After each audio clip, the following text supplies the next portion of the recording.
your child or people tell their child not to do it. Now you're at our house and you're having dinner, and this is great. Thank you guys so much for coming out. And not only that, but you paid for it. So I'd like to give you a round of applause. We drove up. Arlene said we're gonna get raped. Oh, geez. No. I'm so glad. That's why you did 3 laps before you stopped. I blew my whole budget and I had to ride my bicycle here. I have a story. Oh, I have a story. Oh, yeah. Come on, let's tell some more stories. Story time. But does that pull up your dessert? No. No. Bring on the dessert. This is the point of it. Okay, this has to do with Valentine's Day a year and a half ago, okay? And I have to tell you backstory to this, okay? When I met Nathan, I'm on to my second husband now, okay? The third will be a charm. Yeah, the third, I'll get it right the third time, damn it, I will. But when I met him, one of the things about him that was a challenge is that with his first wife, he got married on Valentine's Day. So I'm going to tell you, younger guys, never get married on Valentine's Day because your second wife will not appreciate it.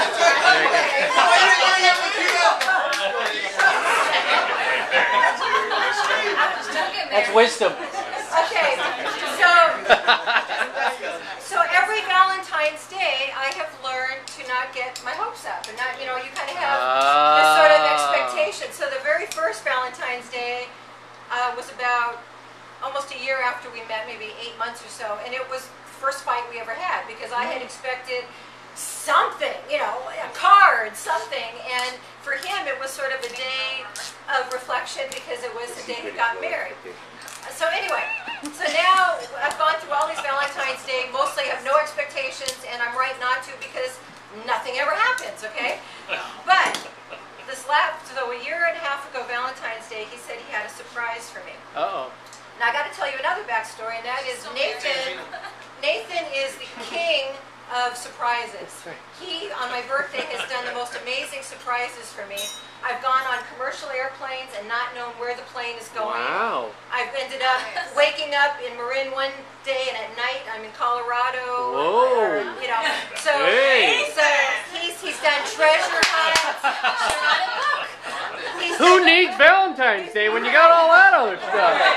Set the bar a little high there, Nathan. Thank you. Yeah. Thank for nothing. There's a long waiting list. There's 2 waiting lists. One are my women friends who want him if I ever get rid of him, and then there's a list of guys that want to kill him because he makes them look bad. Okay, so let me tell you about this Valentine's Day. So we go into the city. I have absolutely no idea what we're going to do. We go downtown San Francisco, and there's a restaurant that's completely black on the outside. There's no signage. There's not even a number. It's just in between 2 other places, and there's a long staircase down. And there's a couple coming out from it, and the woman, she's got flowers, and she's really dressed up, and she's really happy. And I said, can you give me a hint? And she says, all I can tell you is one of the most incredible experiences of my life. Ooh. And I thought, okay, I'm up for that. So we go walking down the stairs. It's a very narrow staircase, very narrow little lobby. Beyond the lobby is a black velvet curtain. So we sit in the lobby, and there's a maitre d' says to us, you need to order your food now. You can't before you go in. Oh. So that's kind of odd. So he shows us a menu, and she shows the menu, and we pick out what we want. It's a very gourmet meal, not unlike this gourmet meal tonight. And anyway, so we order, and then he says, your wait staff, the waitress is going to come out in a minute, and when she comes out, I want you to put your hand on her shoulder, and she's going to walk you in. So I thought, this is really strange, a little entry. So we ordered our food, and then this gal comes out, and she's a young gal, and she is visually impaired. And she comes out, and she says, put your hand on my shoulder. And we walked in like in a little train, Nathan and I behind her. We go through one black curtain, nothing. We go through another black curtain, and it's pitch black dark. Pitch black dark. And we walk, and I go, what the hell am I doing? I'm walking behind this gal, and we walk in, and it's totally dark, and I hear people talking, and I hear music in the background. And I'm starting to get a little freaked out because this is not a typical entry into a restaurant. And we go in and she sits us down and she says, she takes her hands and she puts her hands, she says, here's your glasses here and your silverware, and she kind of gets her hands on things. And it turns out that the experience is called dining in the dark. And I'm telling you, I put my hand up like this, I could not see my hand. There wasn't a pinprick of light anywhere in that building. And so we're sitting down, and I'm thinking to myself, you know, I want to be polite to him because he's created this, but I don't know how in the hell I can go through an evening of doing this. It's really scary, actually. It's really scary, and you can't, it's very disorienting. And so I thought, you know what, as polite as I want to be to him, he's finally done something for Valentine's Day. I thought, you know what, I'm going to, like, freak out. You know, it was like I felt really claustrophobic, actually. And we were kind of sitting there, and I said to Nathan, I said, I'm not sure I can stay here. It's about 5 minutes into this. I said, I'm really kind of nervous. And he said, well, we'll leave. I mean, if you want to leave. And I said, no, I'm going to do this. So the visually impaired gal came back, the waitress, to start talking to us. And I said, you know what? I feel really odd talking to you about this because, I said, but I'm having a hard time being here and not being able to see.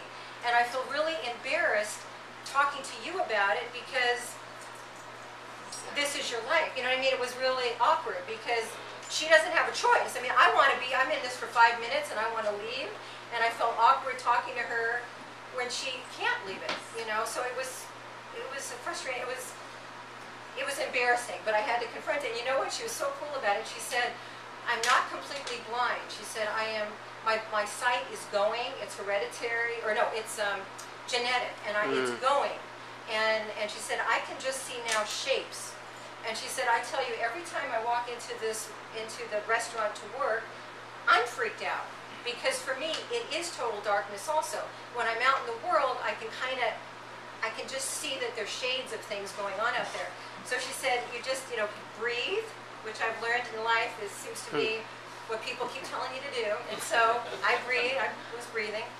And she said, just, if you need to leave, just call my name and I'll hear you. I'll be somewhere in the building and I'll hear you and I'll take you out immediately. But she said, just trust me. And so I thought, okay. So we started with the meal, and we had salad and appetizers, and there was one point where there was a bunch of appetizers, and we were to taste and kind of figure out what we thought they were, and that was kind of fun. So she played that kind of game with us, and that was great. And then she brought out steak, and I'm trying to figure out how to, and pretty soon I just took the whole steak, and I was just, eating away, and what's really interesting about being in that world is that you really do, your other senses are really heightened, and I could hear the music really well, and I could hear people talking at other tables, and Nathan, who is a comedian, was saying something. There was another couple at the table next to us, and Nathan said something to the woman. He said, I really like your outfit, and the shoes, the shoes work really well with that. And so we kind of just, kind of had a little fun with it. And as the night wore on, I actually got more and more comfortable with it. And I really appreciated kind of the small things. Actually, to be honest with you, when I eat food and I enjoy food, sometimes I close my eyes anyway, right? Because that kind of gets you more into the experience, right? Especially if there's chocolate involved. So anyway, so we're eating, and at one point, I had to go to the restroom. And so I thought, well, how do they do that in this place, So, I yelled her name, and she just sort of appeared, I guess, and I put my hand on her shoulder. She took me back out. They don't have any restrooms in this place. The restroom is in the restaurant next door. So I had to go back out through the curtains. Because back the guys up would just be peeing on the floor. and I go to the restaurant next door. Now here's the really interesting part, is that the restaurant next door, it's like every restaurant, right? There's tables and chairs clattering, and there's waiters, and there's things going on. And I found myself feeling really nervous with that. Like I really was kind of craving getting back to this little nest that we had, this little space that we had. So I went to the restroom and I came back, and it was kind of like when I sat back down, it was like, this is really great. And the conversation we had was very focused because there was no distractions. And it really is interesting in this world that we have now, how many distractions there are. between phones and texting and everything else. So anyway, when the meal was, so then we had the dessert. It was a chocolate mousse dessert. It was just a wonderful evening, and we got to know the waitress really well. And she said that every night that they work there, the waiters are covered with bruises because they're trying. Can you imagine? And the kitchen staff, they take the food and they put the food. They can see obviously in the kitchen there's light, and they put the food on the cart in a certain way so that the wait staff knows when they move the cart out that the white wine is going to be on this side and the meats are this side and the fish is. I mean, she never got a single thing wrong. You know, he ordered fish, I ordered steak. Red wine, white wine, she did perfectly, and it's because they order this cart in a certain way. But she said they get banged up, and it's a great situation because everybody there is visually impaired or they're blind, and it's a great job for them. So the upshot of this is, you know, when I have, you know, like everybody else, I've seen visually impaired people, I've seen blind people, I've seen people with guide dogs, and I sort of feel for them, but I really got it that night. I got the darkness of it, the fact that it's like being in a tunnel that you're never going to get out of. I mean, it's really, I cannot believe how they go through life. I mean, it's amazing. You know, I mean, I could get up, we got up, we walked out, and we had our sight back immediately, right? And they have to go through this darkness. And so about a month after, I couldn't get this out of my system. I couldn't get this out of, I felt such compassion for them. So about a month later, with some extra time that I have now, I started volunteering, and I volunteer now at Guide Dogs for the Blind in San Rafael. I work in the admissions office, working in the office and admitting people, and then I also work with the puppies, which is the fun part. And I work with these little guide dog puppies that are about 8 or 10 weeks old that are waiting to go to the home that's going to raise them. And there's visually impaired people all over the campus going through the classes and with their guide dogs. And I just feel like that Valentine's dinner kind of changed my perspective and my life.